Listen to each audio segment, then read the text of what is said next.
Good afternoon and welcome from the National Aviation Museum of the Royal Thai Air Force, Bangkok, Thailand. It's Wednesday the 18th of December 2024. I've just been in this area doing a bit of work, so I thought I'd come and check it out and see if there's anything interesting. And I know there's multiple hangars to visit and quite a large outdoor display as well. The museum is open from 8 o'clock till 4, apart from Mondays and national holidays. And I've just actually been inside, and it's completely free to visit, but these donation boxes, so you can leave a donation. To get to the museum, it's pretty easy. So that road there and the train line is heading to Don Muang Airport. So it's really simple to get to. There's ample parking. If you are coming sort of from the centre of town, if you're here on holiday, I'd probably advise giving it a miss first thing on the morning, obviously, because all the traffic heading to Don Muang will make it a little bit sluggish. But I've just got here really easy. It's sort of 1 o'clock in the afternoon, so let's get inside and see what we can see.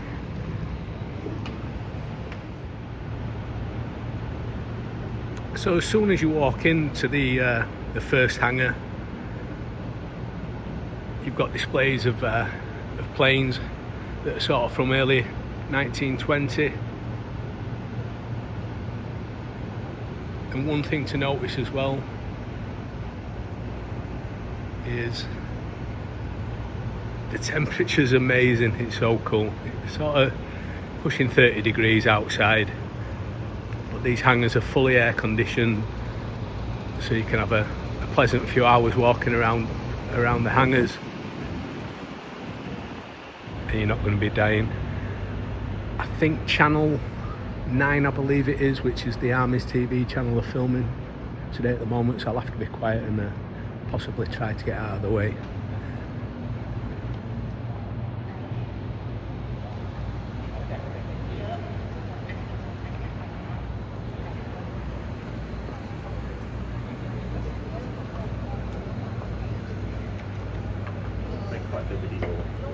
We have the event schedule, you just walk past.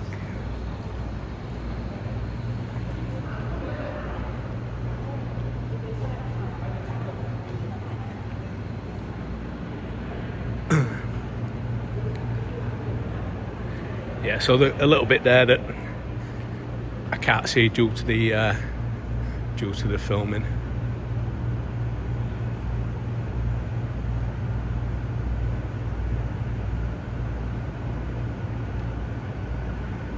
For all you aviation enthusiasts, I believe some of the pieces here are quite rare to see.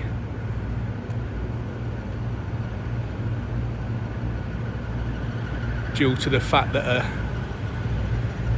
a lot of the planes weren't in active service in many countries.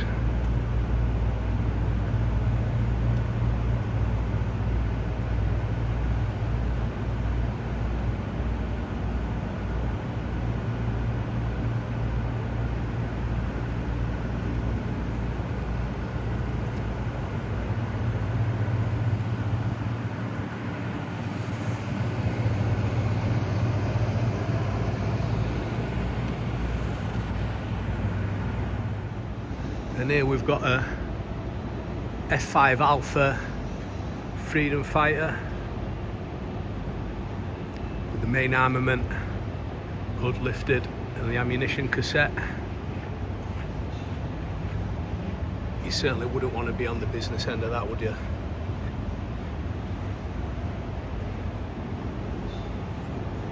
We've also got a full-size, well, it's a real F-16 Fighting Falcon. So I was born in the late 70s, so by the time I understood anything about the military or aviation, the F-16 was definitely something as a young lad. I knew what it was, you know, it was used by all of Britain's allies and then it did start to get used further around the world. There's also a nice pedestal you can get on here to have a look, see if you fancy getting inside a fighter jet.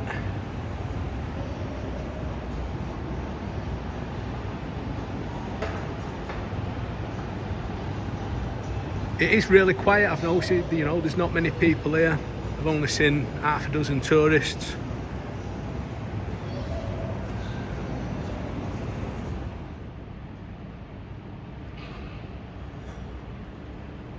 Just in the second hangar now. And again, it's unbelievably well temperature controlled. But saying that, thinking, obviously they have got some very old aviation pieces in here, so I presume now that it does need to be temperature and moisture controlled to stop any deterioration. Some of the stuff they've got is sort of 100 years old, so they have old wooden and canvas covered planes.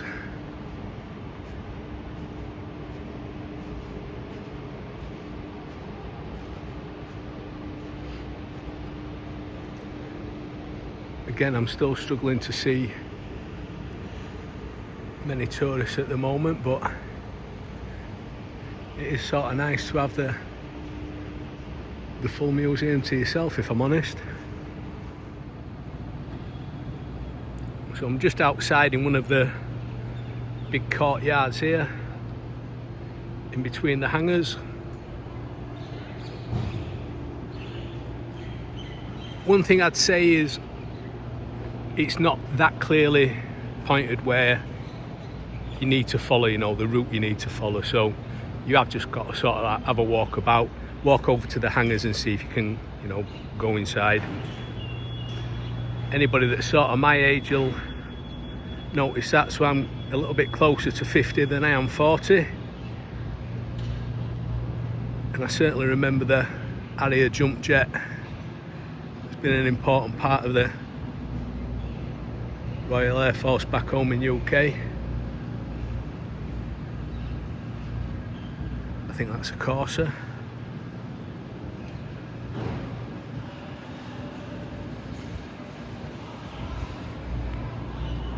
I thought everything on display had actually been in active service for Royal Thai Air Force, but there's is it a MiG-21 there that's from Vietnam, so the Vietnam Air Force, and apparently they donated that once they were decommissioned.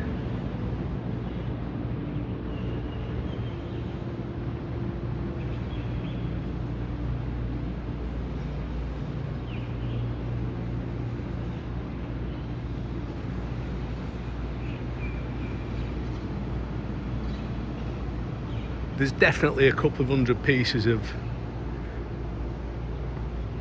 aviation history here, though. There's a real lot to see.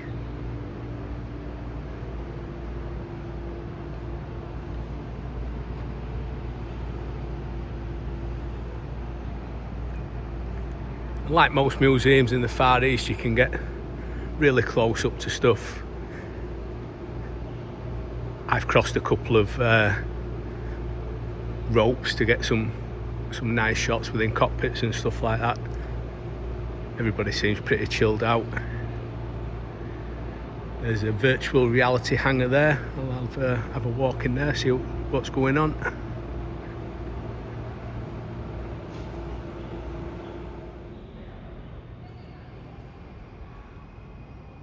So there's quite a nice display of helicopters.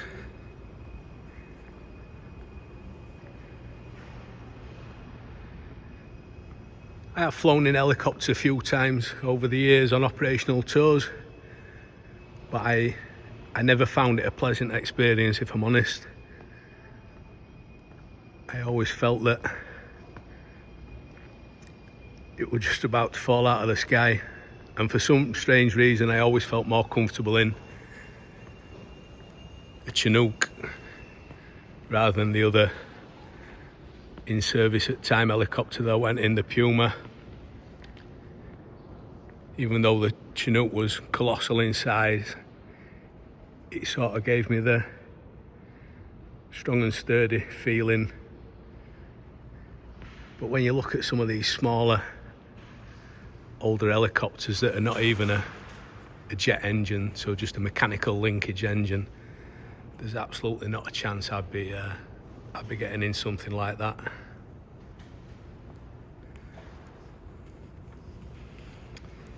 I would have thought in a country like Thailand that's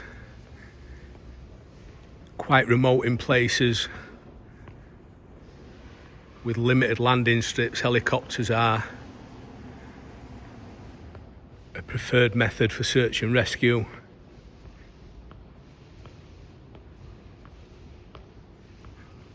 Unfortunately, I went to the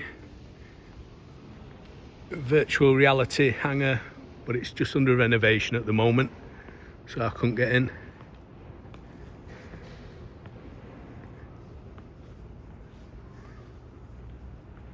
And I think we're not far off coming to the end of the museum now.